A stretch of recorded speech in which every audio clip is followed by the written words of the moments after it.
You're 24 years old and you're color coding spreadsheet in a cubicle on the ninth floor of a translation agency, cross-referencing shipping manifests for a client you've never met. It's Tuesday. You've been proofreading the same customs document for 40 minutes because the client wants every clause triple checked before it goes to a ministry office overseas. You are good at this job precisely because you are invisible in it. You notice inconsistencies other people skim past, you remember details nobody asks you to remember, and you never ask questions about why a company needs three different translations of the same shipping manifest with three slightly different declared values. You tell yourself it isn't your business. You tell yourself a lot of things aren't your business. At 6 p.m., your supervisor asks you to stay late. A man is waiting in the small conference room nobody uses. He isn't from the agency. He's wearing a suit that costs more than you're ranked, and he doesn't stand up when you walk in. He slides a folder across the table and asks you to translate 4 pages in front of him right now. No dictionary, no drafts. You do it in 11 minutes. He reads your translation twice, sets it down, and asks if you'd like to interview for a position with a private household. Better pay. Confidential work. He uses the word discretion 3 times in one sentence. You should ask more questions. You don't. Rent is due in 9 days, and your student loan servicer has started sending letters in a different color envelope. You say yes. The interview isn't really an interview. It's a background check disguised as small talk, conducted in a hotel suite by 2 people who already seem to know your mother's maiden name and the balance of your checking account. A week later, you're on a plane you didn't book yourself, flying to a country whose current head of state has been in power for 31 years, whose face is on the currency, whose portrait hangs in every government building you will ever walk into for the rest of your working life. You are told in the car from the airport, but you will be a personal assistant.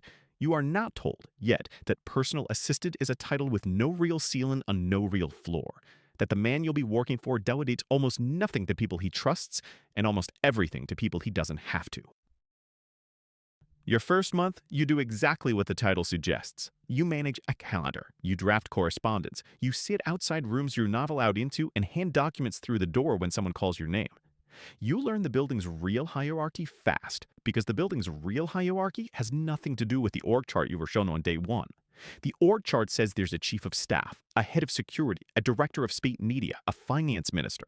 What actually happens is that all 4 of those men are afraid of the same 11 people, and you spend your first month learning which 11 people those are by working who gets nervous when.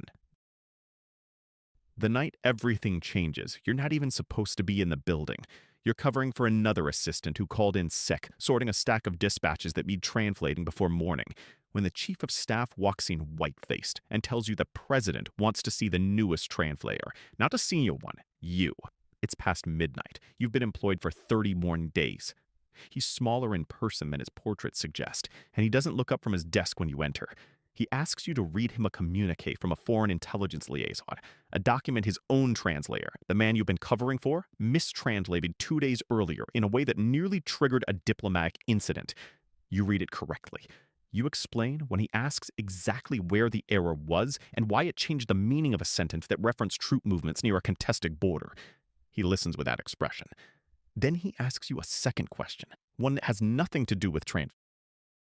You answer carefully. You tell him you'd have acted as if the translation were correct until you had independent confirmation it wasn't, because acting on unverified intelligence is how regimes get provoked into wars they didn't choose. He nods once. He tells you that the man who mistranslated the document will not be returning to this building. He tells you that you will be handling his private correspondence starting tomorrow. He does not ask if you want the job. Wanting isn't part of the arrangement you've entered. You go back to your room that night and you don't sleep because you understand with total clarity what you've just been handed and what it costs. The last person who held this exact position is gone, and gone in this building rarely means reassigned. You could ask to leave. You know, even as you think it, that you can't. Not because anyone has said so, because you've already seen enough. The 11 names, the mistranslation, the way people flinch to know that no is not a door that opens for people who know what you now know. You take the job. The first year, your responsibilities are almost administrative, and that's the trap of it. The horror arrives so gradually that you barely notice the floor shifting under you. You draft his letters, you screen his calls, you sit in on meetings, not to speak, but to remember, because he has learned that you retain conversations word for word, and he uses you as a human recording device, debriefing you afterward on what was really said versus what was performed for the room. You start to understand the architecture on his power. He trusts almost no one with authority, because authority is what gets you deposed. But he trusts several people with information, because information just makes you useful. You are one of the information people. It is, you will later understand, the more dangerous category to belong to. By your second year, you're not managing a calendar anymore. You're managing him, his moods, his blind spots, the gap between what he believes is happening in the provinces and what is actually happening in the provinces, because the men who report to him have learned that bad news gets messengers replaced. You start quietly cross-referencing the reports you translate against your own back-channel sources, not because anyone assigned you to, but because you've realized that if he makes a decision based on a lie someone told him to save their own position, the fallout eventually lands on the entire apparatus, including you. You start correcting the record before it reaches his desk. You never tell him you're doing it. You just make sure the numbers he sees are closer to real. This is where the moral architecture of the job reveals itself, and it never gets simpler after this point, only heavier. You are not making the big decisions, the arrests, the disappearances, the purges dressed up as reassignments, but you are increasingly the person who hands him the information he uses to make them. You draft the memo that says a provincial governor's loyalty is in question. You don't write the order that follows. You tell yourself there's a difference. Some nights you believe it. Some nights, translating a report on a crackdown in a city you've never visited, touting a casualty figure you know has been quietly halved before it reaches him, you don't believe it at all. You do the job anyway. You have learned by now exactly what happens to people in this building who stop being useful. By year 4, you run things you were never formally given authority to run, because he has stopped delegating to anyone with a title and started delegating to you instead, quietly, deniably, in conversations that never appear in any minute. You manage a portion of the offshore accounts personally, moving funds through 3 jurisdictions to keep him one step ahead of sanctions committees that update their lists every 18 months. You know exactly how much money is in each account, in a way that not even the finance minister does, because the finance minister is shown a version of the ledger that's true in total, but false in structure. You know because you built the structure. You sit in on meetings with foreign businessmen who want mining concessions, and you watch them negotiate with a man they think holds all the power in the room, not realizing that you are the one who drafted his talking points an hour earlier, and that you'll be the one deciding afterward which parts of the deal actually get implemented and which quietly die in paperwork. You control access. This is the real currency in this building. More than money, more than wank. Who gets 15 minutes on the calendar and who gets told the president is unavailable? Ministers who once looked through you in the hallway now wait outside your office instead of his, because they've learned that you are the actual gatekeeper, that you is functionally yours to lend or withhold. You use this leverage carefully because you understand something the ministers haven't fully grasped yet. Your power exists entirely inside his trust, has no legal standing whatsoever, and could be a waste in the time it takes him to have one bad night's sleep and one whisper accusation from someone jealous of your position. You've watched it happen to 2 of your predecessors in your first 2 years alone. You've built no independent base of loyalty, because building one would look like exactly the kind of ambition that gets people removed. So you stay useful, and only useful. And you tell yourself that usefulness is safety, even though some part of you has started to understand that usefulness has an expiration date attached to it that you can't see and see can. The moral compromises stop feeling like compromises around year 5, which frightens you more than the compromises themselves did. You draft a diplomatic cable to a neighboring government, smoothing over reports of a border incident in language technically true but functionally deceptive, and you do it in 11 minutes, the way you once translated 4 pages for a stranger in a conference room. And you don't feel anything while you do it.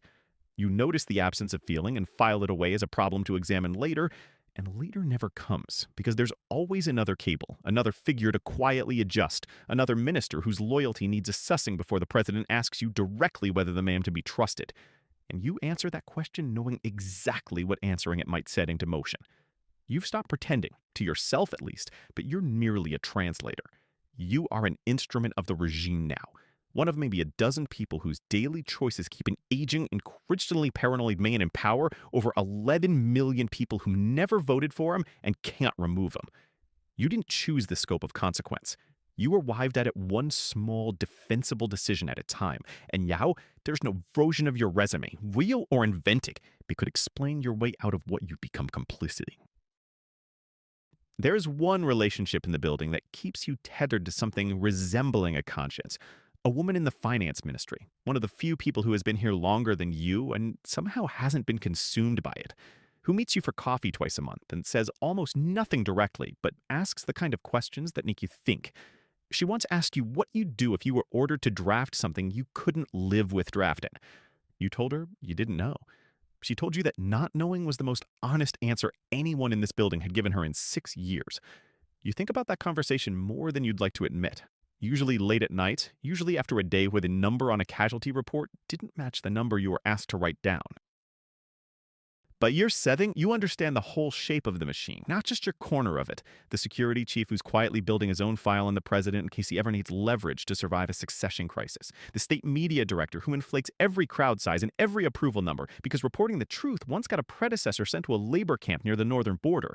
The president's youngest brother who runs a private security company that functions as an unofficial second army and answers to nobody, including on his worst days, the president himself. You've become the connective tissue between all of these competing half-loyal power centers because you're the only person any of them fully trust to carry a message without editorializing it, and the only person none of them can fully predict because you've never let any of them see which way you break if it came down to survival. That's the part that keeps you up at night. More than the compromises, more than the casualty figures, more than the money moving quietly between jurisdictions, with your fingerprints all over the structure and none on the paper. You know with total certainty that a man like the one you work for eventually falls to a coup, to age, to a rival faction, to a foreign intervention, to his own paranoia turning on the wrong person at the wrong moment. And when he falls, the people closest to him fall first and hardest because they know too much to be left standing and too little loyalty of their own to be trusted by whoever comes next. You've started keeping records nobody knows about. Insurance you hope you never need. Evidence of decisions that weren't yours, but that you carried out anyway. Filed somewhere even the secure agent hasn't found. You tell yourself it's protection. You know it's also proof, if it ever needs to be, of exactly how far you let yourself go to survive. Tonight, the president calls you into his office again, the way he did on your 31st day, except this time you're not being tested. You're being told that a general in the Eastern Command has started making calls the surveillance office doesn't like, and he wants your read on whether it's ambition or disloyalty before he decides what happens to the man. You sit down across from him, the way you've sat down 1,000 times since, and you understand that your answer in the next few minutes will determine whether a career soldier keeps his rank, loses his freedom, or loses more than that.